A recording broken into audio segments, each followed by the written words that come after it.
salve galera da Rádio Timão, São Jorge, ouvintes. Estamos aqui com o Dr. Lívio Enesco. Lívio, obrigado por estar participando com a gente. Prazer. Dr. Lívio é conselheiro seccional da Ordem dos Advogados do Brasil, é vice-presidente da Comissão de Direito Desportivo da OAB-SP e contribui muito nos debates, principalmente no desenvolvimento do direito do desporto e nessas questões do racismo que vieram à tona tanto no futebol quanto na sociedade e nas eleições.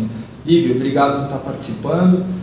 Eu queria abrir esse debate com você, gostaria que você contasse um pouco da sua história. Sua família vivenciou na pele o extremo do racismo. Gostaria que você contasse isso para a gente e para a meninada que ouve a Rádio Timão. Bom, eu queria mandar um abraço para os ouvintes, né? E dizer que é um prazer estar com você, cara. Eu que te conheci super pequeno, uma criança linda, e hoje um rapagão aí, um excepcional advogado, um homem aí que traz, capta os anseios da nossa categoria e reproduz aí um trabalho muito digno, muito combativo e com a coragem que teu pai sempre teve. Eu queria mandar um abraço para o Ricardão, meu querido amigo que está lá no céu, advogando para Deus, dizer para ele que nós estamos juntos em todas as paradas. Obrigado. Bom, a gente está no nível do depoimento, um branco falando de racismo. Eu sou de origem judaica, os meus pais sofreram na besta fascista do nazismo, saíram da Romênia, um país que também foi invadido por essa horda de malfeitores que hoje o cinema reproduz, a história reproduz, e que efetivamente a gente quer afastar do convívio e lembrar a humanidade de que pessoas que não eram iguais a outras pessoas foram segregadas e assassinadas pela diferença. Então a gente discute um mundo hoje onde alguns idiotas e medíocres se valem da diferença para afastar outros seres humanos. Então o racismo é a raiz da maldade, o racismo é talvez das coisas mais horrorosas, das piores doenças sociais que a gente tem. A gente não pode só se preocupar com a criminalização do racismo, só com essa situação. A gente tem que banir o racismo. O racismo é um ato incivilizatório que conspira contra a organização social e não existe debates para se colocar apenas contra o racismo. A questão é ideologia antirracista. A gente tem muito aí, conversa fiada, muita visão de tolerância, mas que é mentirosa. A qualquer momento que surge uma diferença entre os seres humanos, entre gêneros, uma mulher é agredida, um jovem afrodescendente é agredido, um jovem de origens judaica é agredido, um jovem árabe é agredido, ou seja, uma pessoa pobre é agredida, um homossexual é agredido. A gente não pode ter tolerância. O sistema legal brasileiro tratava o racismo como um crime inafiançável. Infelizmente, houve um passo atrás em legislativo. Exatamente, eu ia te perguntar isso, perdão te interromper, Lívio. Realmente, estávamos na discussão de um crime hediondo e houve uma modificação que abrandou, digamos assim, a condição de crime. É isso? É isso. Em 1988, quando o Brasil celebra um instrumento de pacificação, que é a Constituição Federal, talvez uma das maiores obras construídas pelo povo brasileiro. Quando a gente afasta a ditadura militar e os democratas tomam o poder e fazem, através da Constituição Federal, a maior defesa que esse povo brasileiro teve, o racismo passou a ser uma instituição do mal. E ele passou a ser respondido pela sociedade como um crime inafiançável.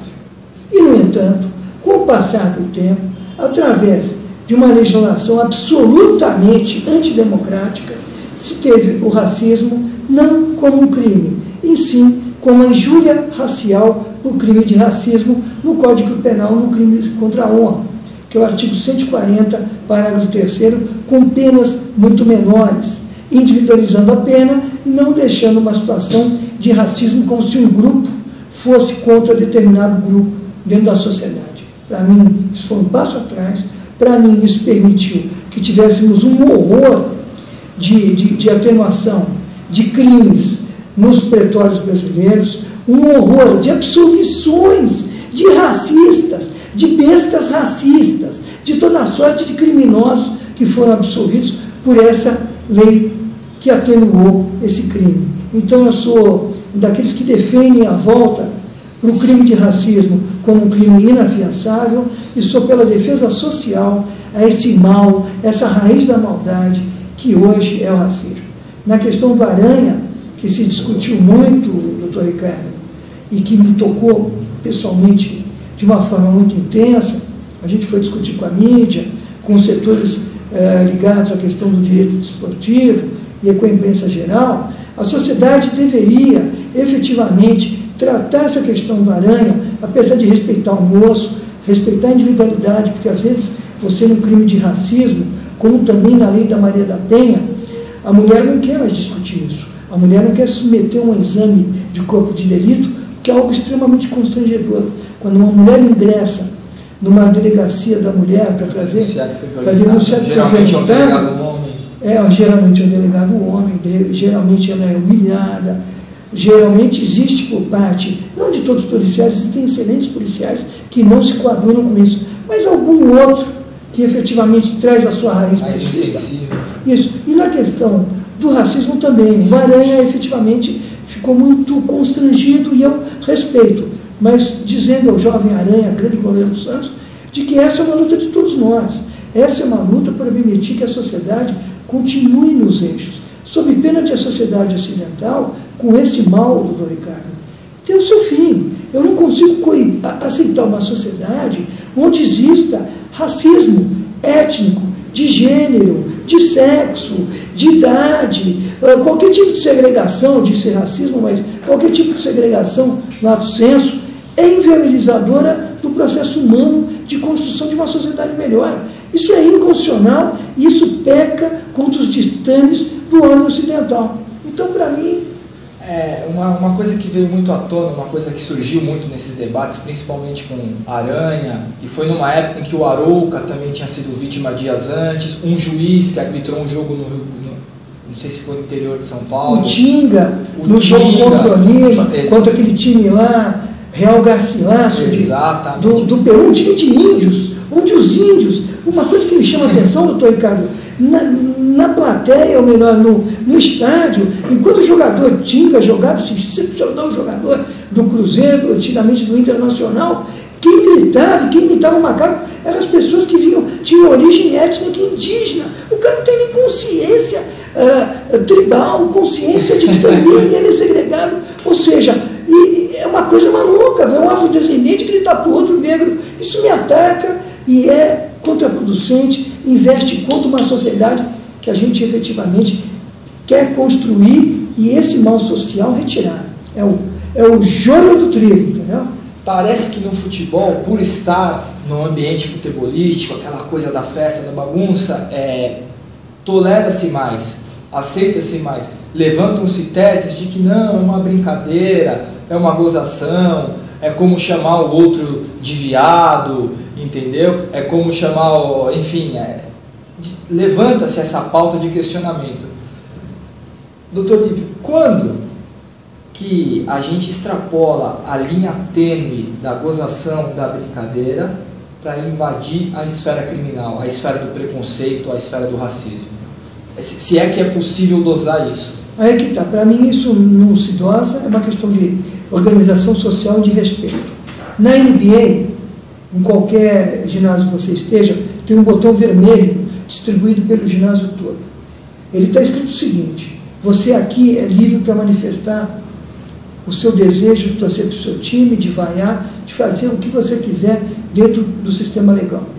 Se alguém te importunar, aperte o botão.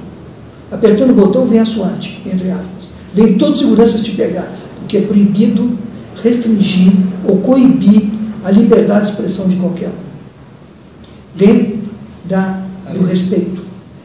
Para mim, não tem limites. Não tem limites. Quando começou essa brincadeira de bump em relação à torcida de São Paulo, eu fui um dos primeiros que me coloquei contra.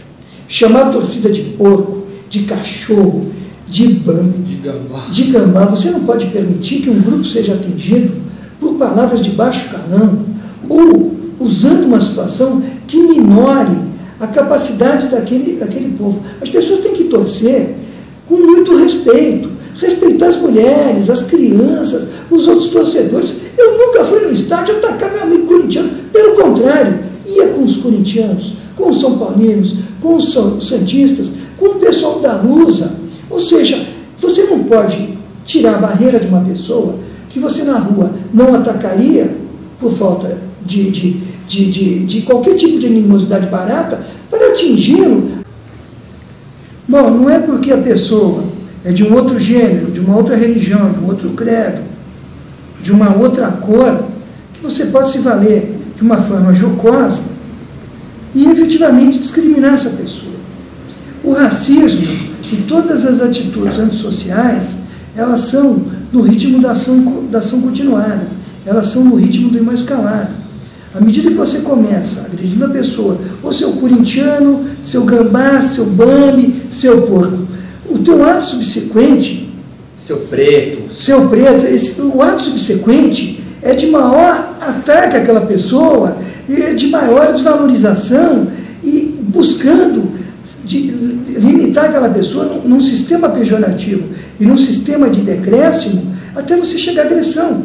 Porque você começa a se valer, e o ser humano é um ser imperfeito, o ser humano tem efetivamente, é um ser que nasce como um animal irracional, para através de uma sociedade organizada se tornar menos irracional, porque eu não posso falar no tema de racismo que o ser humano é racional.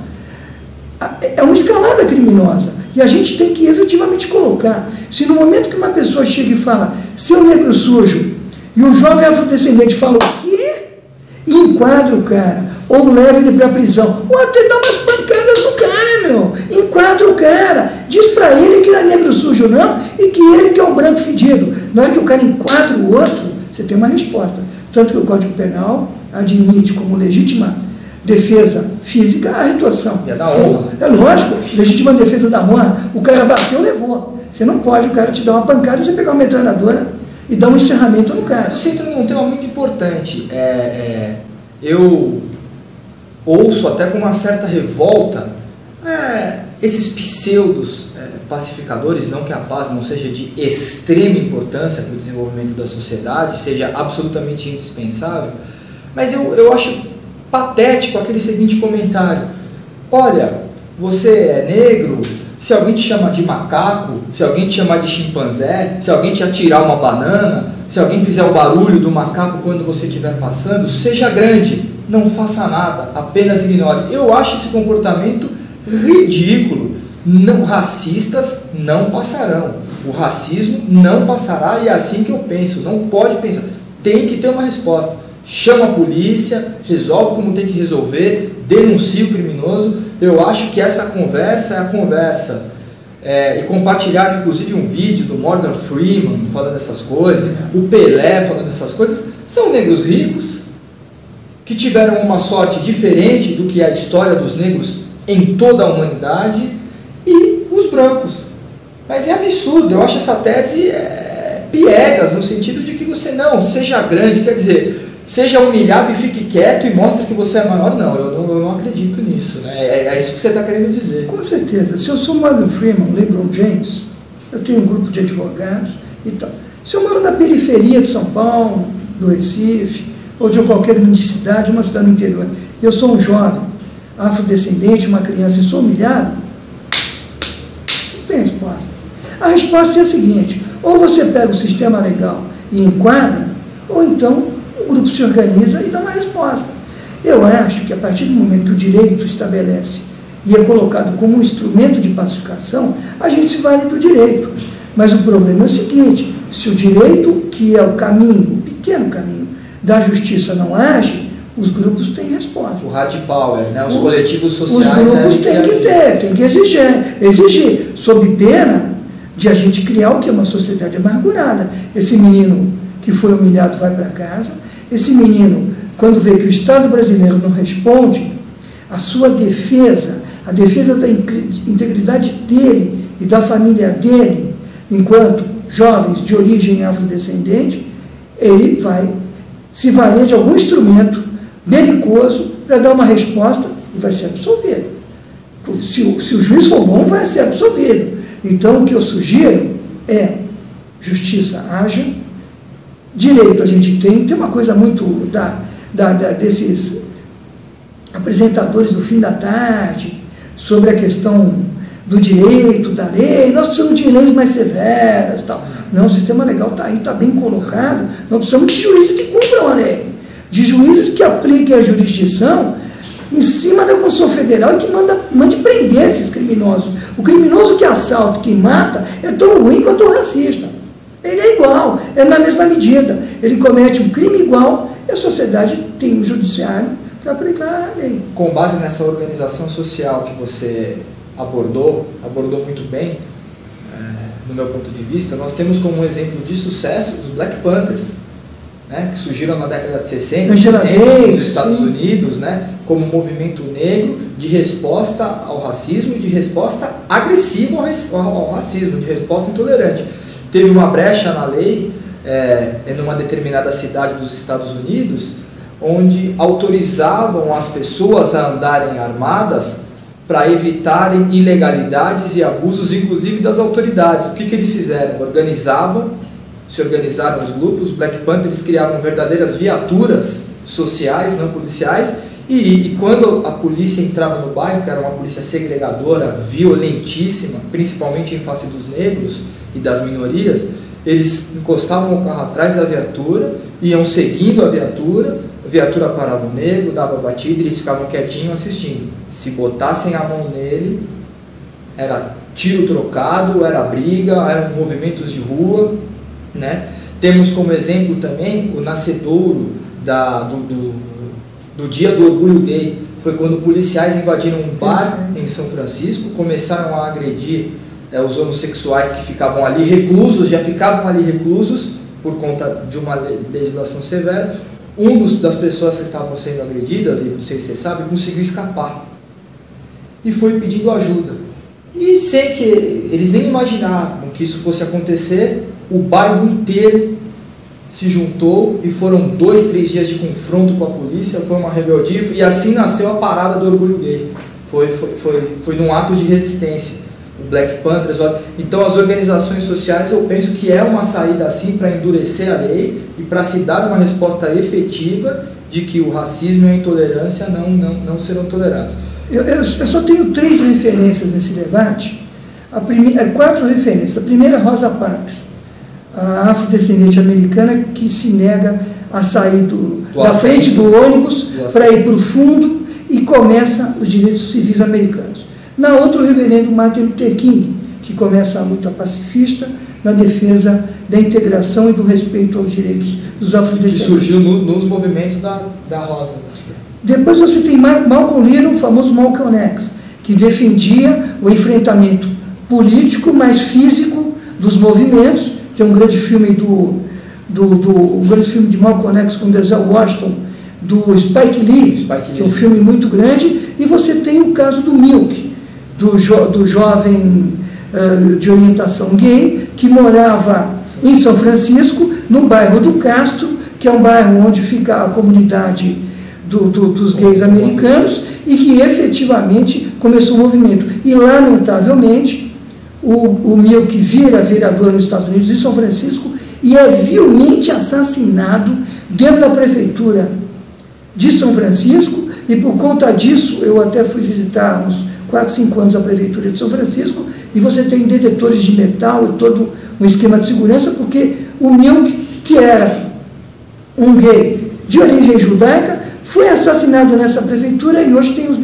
as questões da segurança. E São Francisco é tido como uma cidade mais colorida, de respeito gay, tem uma grande parada gay. Ou seja, 4 referências: Rosa Parks, reverendo Martin Luther King, Malcolm Little, Malcolm X, e temos aqui o Milk, que efetivamente enfecha a luta. Mas será que a gente tem esse nível de mobilização, Ricardo? Será que a gente construiu um movimento para isso?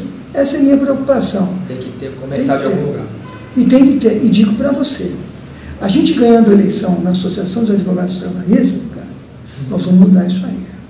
Nós vamos mudar isso aí. A associação vai ficar de olho no advogado afrodescendente, no respeito que ele deve ter das autoridades e no conjunto da advocacia.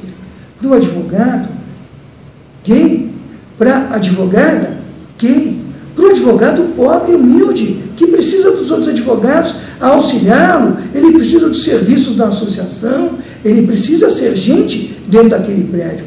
Então, um dos pontos nossos na Associação dos Advogados Trabalhistas, você como meu fiel escudeiro, meu grande companheiro de lutas dentro da associação, nós vamos junto com a doutora Leopoldina Xavier, uma grande representante da querida cidade de Guarulhos, da nossa querida cidade de Guarulhos, a Chapa 2, voz trabalhista, oposição unida, ao ganhar a eleição na Associação dos Advogados Trabalhistas, nós teremos esse debate na pauta de lutas.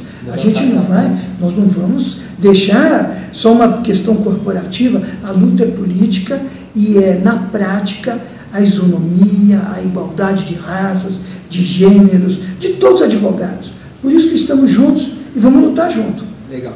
Lívio, para encerrar, vou pedir para você indicar um livro, principalmente para a rapaziada mais adolescente, mais nova, que está em busca de um engajamento e tem o dever de ser um ser humano consciente.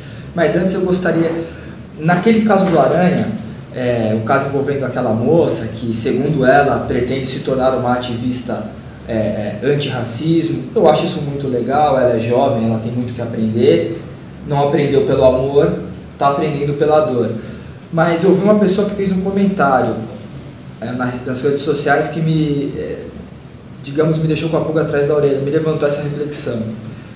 Ela pode não ser racista, mas naquele momento ela foi racista. Tem que ser apenado da mesma forma. A gente tem que entender que numa sociedade as coisas não são do jeito que você quer. Eu gostaria de ser milionário, bonito, um conquistador, mas sou casado há 30 anos, então isso nós vamos deletar. Eu gostaria de ser uma pessoa com todos os bens, com todas as melhores coisas do mundo. Mas a vida não é assim. Você tem que trabalhar, né, Ricardo? Suor, se dedicar, estudar. Tal. Você sai na rua, o cara te fecha, você não pode bater. Você não pode atirar nele. Às vezes você está numa fila, você não pode matar a pessoa que está na tua frente só para você poder chegar perto do caixa ou perto daquilo que você quer. Viver em sociedade é se auto-administrar. Nos Estados Unidos, você tem atrás dos ônibus escolares, está escrito assim: não ultrapasse esse ônibus. E a gente sabe que a gente não ultrapassa o ônibus escolar porque pode uma criança atravessar na frente. Ou até uma pessoa, um monitor que acessória essa criança e pode ser atropelado. Interessante. E está escrito assim: não ultrapasse. Por quê? Porque é a lei. Então é o seguinte: se você não gosta de mim porque eu sou judeu, você não precisa gostar. Se você não gosta de mim porque eu sou afrodescendente, você não precisa gostar. Você precisa me respeitar. Isso sim. Por quê? Porque é a lei. Porque é a lei. E a lei é uma construção cultural que visa instrumentalizar a sociedade e pacificar. Então, não morre de amores por judeus, por negros, por gays e tal. O problema é do cara, a consciência do cara. Ele é livre. Ele é livre. Mas se, porventura, cometer atos discriminatórios ou avançar mais que isso, vai ter o sistema legal e nós vamos estar juntos a pegar essa pessoa e retirar da sociedade. Porque sociedade é organizada. A sociedade não cabe antidemocratas, não cabe racistas, não cabe esse tipo de pessoa. A sociedade é para os bons, porque o direito, Ricardo, é para os bons. O cara que é vagabundo, que não presta, que não acredita no direito, ele não cumpre. Porque ele não acredita naquilo, ele não faz parte. O direito é feito para os bons. Quer ser bom? Não seja racista. Quer ser bom? Não discrimine. Quer ser bom? Vive em sociedade. Respeite. É a lei. Lívio, sei que eu te peguei de surpresa, mas você consegue pensar no livro para indicar para as pessoas? Agora, eu fico pensando, existem grandes escritores, existem... Você que leu tantos livros, esse que ganhou o Prêmio Nobel de Literatura, eu acho que é o Damot, é um grande escritor, tem um livro lá, Comme Lucien, que é sobre um jovem que queria ser do movimento revolucionário francês, que era um jovem que queria ser do movimento Maquis, que a gente chama que é o movimento de resistência, de Jean Moulin, e tantas pessoas extraordinárias, e foi posto para fora e virou fascista colaboracionista. Você vê que a cabeça do cara, ele queria ser do movimento antifascista e virou um fascista. E ele ganhou o Nobel e tal, mas eu não consigo entender, até porque a gente está trabalhando tanto na campanha, cara, que a gente nem tempo de ler, nem tempo de ler. Mas eu confesso que, voltando para o seu programa, do Timão, que eu sou palmeirense e não fui discriminado, porque na prática isso é construção democrática. Eu vou trazer um bom livro para poder estar assessorando e vamos indicar para os nossos ouvintes aí. Lívio, Mano, obrigado. Tamo junto. Tudo de bom, São Jorge, Arrelia. Tamo junto aí, até a próxima.